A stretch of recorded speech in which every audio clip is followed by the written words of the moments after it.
பிரியன்ஸா சஸ்பென்ஸை உடைச்சிடலாம். Survey முடிவுனாவே எல்லாருக்கும் ஒரு எதிர்பார்ப்பு இருக்கும்.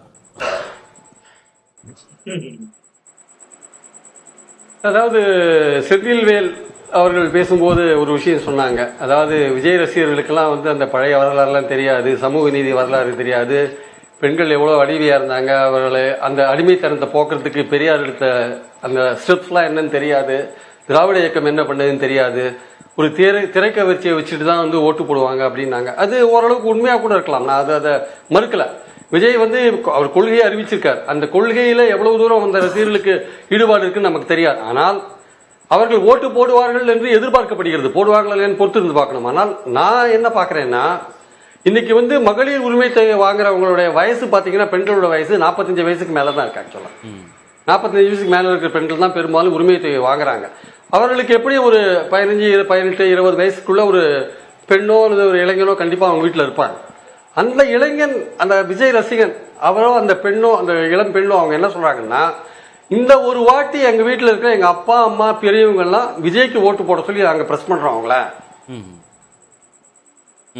அதை இந்த வாட்டி we will ensure, நாங்க உறுதிப்படுத்துவோம், எங்க அம்மாட்ட வற்புறுத்துவோம், இந்த ஒரு தடவை நீங்க திமுக போட்டது போதும், அதிமுக போட்டது போதும், விஜய்க்கு இந்த ஒரு தடவை ஓட்டு போடுங்க அப்படின்னு நாங்க எங்க அம்மாட்ட பிரஸ் பண்ணுவோம், எங்க அப்பாட்ட பிரஸ் பண்ணுவோம், எங்க பெரியமாட்ட பிரஸ் பண்ணுவோம், எங்க சித்தப்பாட்ட பிரஸ் பண்ணுவோம் சொல்றாங்க சார். அதை கேட்டுட்டு அந்த அம்மாக்கள்கிட்டையும் அப்பாக்கள்கிட்டையும் கேட்டா, என் பையன் எப்படி சொல்றான், என் பொண்ணு எப்படி சொல்றான், நான் எப்படி இதை டிசைட் பண்றேன்னு தெரியலன்ற அளவுக்கு தான் இன்னைக்கு பேசுறாங்க. ஆக்சுவலா நாளைக்கு அந்த பசங்க எவ்வளவு தூரம் அந்த குடும்பத்தை, இது நான் சொல்றது சில பேருக்கு கூட விசித்திரமா கூட தெரியலாம், ஆனால் இது நடைமுறை உண்மை. நீங்க எந்த விஜய் ரசிகரையும் கேளுங்க, எங்க வீட்டுல எங்க அப்பா அம்மா இப்ப நாங்க பிரஸ் பண்றோம், அவங்க இந்த வாட்டி விஜய்க்கு போட சொல்றோம், அவங்க விஜய்க்கு தான் போடுவாங்க, நாங்களும் விஜய்க்கு தான் போடுவோம் சொல்றாங்க. தமிழ்நாடு முழுக்க விஜய் ரசிகர்கள் லட்சக்கணக்கில் இருக்கும் போது அவர்கள பாதி பேராவது அப்பா அம்மாவை பிரஸ் பண்ணி விஜய்க்கு ஓட்டு போட சொன்னா, அப்போ பயன்பெற்ற திமுகவினால் பயன்பெற்ற பெண்கள் கூட மாறி ஓட்டு போட்டாங்கன்னா எப்படி போகும் நிலைமை சொல்ல முடியாது சார். ஓகே, நான் சாமிநாதன் கவனத்தில் கொள்ள வேண்டும். நான் சாமிநாதன் ஒரு விஷயம் கேட்டு செந்தில்கிட்ட அவர் விளக்கம் கொடுக்க சரியா இருக்கும்.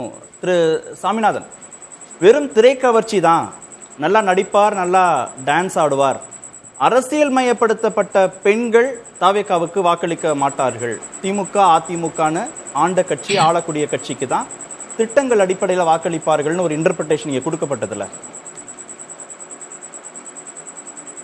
இல்ல. திட்டங்களுடைய அடிப்படையில் இருக்கிற ஓட்டு என்பது மிக குறைவான சதவீதம் தான் சார் பாக்குறேன். பெரும்பான்மையான பேர் வாக்களிப்பது முறையே எப்படி இருக்கும்னா, அந்த தேர்தலில் அவர்களுக்கு யாரை பிடிக்கிறதோ அவர்களை வாக்களிப்பாங்க. இப்ப முதல்வர் பல திட்டங்களை, நல்ல திட்டங்களை செய்யறாரு, அவரை பிடித்தவர்கள் ஒரு பெர்சன்டேஜ் இருப்பாங்க. எதிர்கட்சி தலைவர் எடப்பாடி பழனிசாமி அவர்களை பிடித்தவர்கள் இருப்பாங்க. இவங்க 2 பேரையும் விட அதிகமான அளவிற்கு இளைஞர்களுக்கு விஜய பிடிக்குதானே. நீங்க அவர் திட்டங்கள், சமூக நீதி, சமத்துவம் எதுவுமே விஜய் பேசல, ஆனா அவரை பிடிக்குதில்ல. ஒரு மனிதரை பிடிக்கிறதுக்கு எந்த காரணங்களும் தேவையில்லை, அந்த ஜென்சி தலைவருக்கு அவரை பிடிக்குது. இன்னொன்று மிக முக்கியமான ஒரு விஷயம் சார், நம்ம திட்டங்கள் பத்தி பேசினால ஒரே ஒரு சின்ன தகவல் சார். நம்ம மொத்த வாக்காளர்களுடைய எண்ணிக்கை 2,77,00,000 பேர் சார். பெண் வாக்காளர்கள் மட்டும் சொல்றேன், பெண் வாக்காளர்கள் மட்டும் 2,77,00,000 பேர். மகளிர் உரிமை தொகை திட்டத்தினுடைய பயனாளிகளுடைய எண்ணிக்கை 1,41,00,000 பேர். அப்ப பெண் வாக்காளர்கள்லயே பயனாளிகள் இல்லாதவங்க 1,46,00,000 பேர். அப்ப 1,46,00,000 பேர்னா கிட்டத்தட்ட 1:1. அப்ப 2 பேர் இருக்காங்கன்னா ஒரு பெண்ணுடைய வாழ்வாதாரம் ஏற்கனவே உயர்ந்து விட்டதா? அப்ப இந்த திட்டங்களால் ஏற்படக்கூடிய வாக்கு சதவீதம் என்பதை விட இந்த திட்டத்தினால் பயன்பெறாதவர்களுடைய வாக்கு சதவீதம் ஒண்ணு இருக்கும். இன்னொன்று, நீங்க என்னதான் திட்டங்கள் கொடுத்தாலும் அந்த ஜென்சி தலைமுறை வீட்டுல போய், பிரியன் சார் சொல்றது மிக முக்கியமான ஒரு விஷயம், அவங்களோட பேரண்ட்ஸ் நிறைய பேர் சொல்லிட்டு தான் இருக்காங்க, இந்த ஒரு முறை நீங்க போடுங்க, இந்த ஒரு முறை போடுங்க. பிள்ளைங்க முன்னாடி எல்லாம் புது துணி எடுத்தாங்க.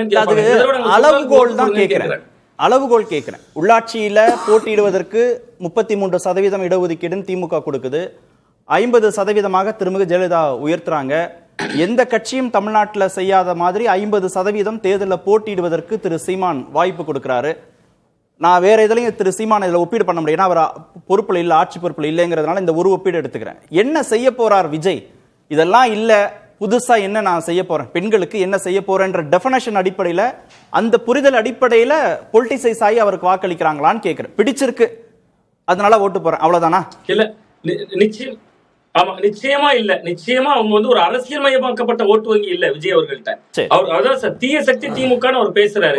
அந்த இளைஞர்களுக்கு அது போதுமானதா இருக்கு சொன்னாலே அவங்க வெளியேறுவாங்க. அவர் விளக்கம் சொல்லட்டும், பிரியன் சாருக்கும் சொல்லணும், உங்களுக்கும் சொல்லணும். ஒரு கருத்துருவாக்கத்தை தொடர்ந்து பண்ணிக்கிட்டே இருக்கிறாங்க. அது அந்த கருத்துருவாக்கம் ஒரு கட்டத்துக்கு அது சொசைட்டியில் ஒரு இம்பாக்டை ஏற்படுத்துதான்னா ஏற்படுத்துதான். ஆனால் அதை உடைக்க வேண்டிய பொறுப்பும் கடமையும் இருக்குது. என்ன கருத்துருவாங்கன்னா, ஏதோ தமிழ்நாட்டில் ஒரு 2 கோடி இளைஞர்கள் இருக்கிற மாதிரியும் ஜென்சி தலைமுறை இருக்கிற மாதிரியும். எக்ஸாக்டாக சொல்லுங்கள், 18 வயதுக்கு மேலே 25 வயது வரை இருக்கக்கூடிய வாக்காளர்களுடைய எண்ணிக்கை எத்தனை %? என்ன டேட்டா இருக்குது? லட்சக்கணக்கான இளைஞர்கள்னு பிரியன் சார் சொன்னது நான் ஒத்துக்கிறேன். 5 லட்சமே வைங்க சார், வீட்டுக்கு 4 ஓட்டு, என்னாச்சு? அப்புறம் மீதி அவ்வளோதானே. நான் டேட்டாவோட சொல்கிறேன்.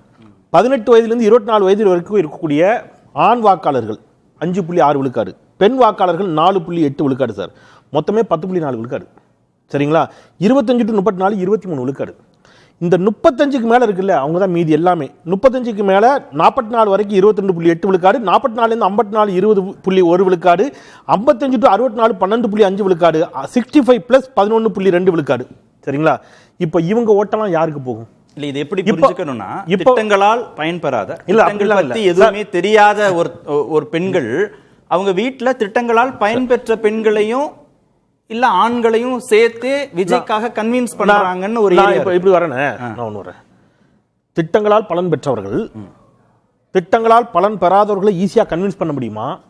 எந்த திட்டத்தாலும் பலன் பெறாத ஒரு இளைஞனால திட்டத்தால் பலன் பெற்றுக் கொண்டிருக்கக்கூடிய பேரண்ட்டை கன்வின்ஸ் பண்ண முடியுமா? ஒரு சாதாரணமாக சொல்கிறேன், இப்போ சென்னை எடுத்துக்கங்க. சென்னையில் ஒரு ஃபேமிலி இருக்குன்னு வச்சுக்கோங்க. பையன் வீட்டில் விஜய் ஃபேன் அப்படி வச்சுப்போம். அவங்க அப்பாவுக்கு லோக்கலில் ஒரு பிரச்சனைனா யார் வந்து நின்றுப்பா? கவுன்சிலர் வந்து நின்றுப்பாரா? சென்னை பெருமழை வெள்ளத்தில் அவருக்கு ஒரு என்ன வந்து தேவைப்பட்டிருக்கோம், நிவாரண நிதி வாங்கி கொடுத்துருக்கோம். யார் தான் வாங்கி கொடுத்துருப்பா? இங்கே இருக்கிற கவுன்சிலர் வாங்கி கொடுத்துருப்பாரா? ஒரு சின்ன போலீஸ் ஸ்டேஷன் பஞ்சாயத்து கிளம்பி போகணும், யார் கூட போயிருப்பா? இங்கே இருக்கக்கூடிய ஒரு எம்எல்ஏ போய் ஏதாவது வாங்கியிருப்பாரா? நீங்க மகளிர் உரிமை தொகை வாங்கினதுலேருந்து கட்டணம், இப்போ இவங்க எல்லாத்தையும் இதை என்ஜாய் பண்ணிருப்பாங்க. உங்களுக்கு பிரச்சனைனா தான் உங்க வீட்டுக்கு தேடி வருவேன்னு விஜய் சொல்றாரு, நம்ப மாட்டாங்களா? அவர் தான் கரூர்லேயே வரலையே ஓடிட்டாரு, நம்ப மாட்டாங்கல்ல? கரூருக்கு வந்தாரா? இலை விழுந்துச்சுல, இலை வீட்டுக்கு வந்தாரா? ஆறுதல் சொன்னாரா? எங்க வந்தாரு? அவர் தேடி போய் பார்த்தானே சார் ஆறுதல் வாங்கினாங்க. சார் நான் இன்னொன்று சொல்றேன், ஊழலை ஒழிக்க போறாருங்கிறாங்க. நீங்க ஜென்சி தலைமுறை 2 விதமா எடுத்துங்க. ஒண்ணு நீங்க ஊழல ஆட்சியில் இருக்கக்கூடிய எல்லா கட்சிகளின் மீதும் ஊழல் குற்றச்சாட்டுகள் இருக்கும். எல்லா கட்சியும் பரஸ்பரம் சொல்லும். ஆட்சிக்கே வராம ஊழல் செஞ்ச ஒரே ஒரு நபர் விஜய் தானே.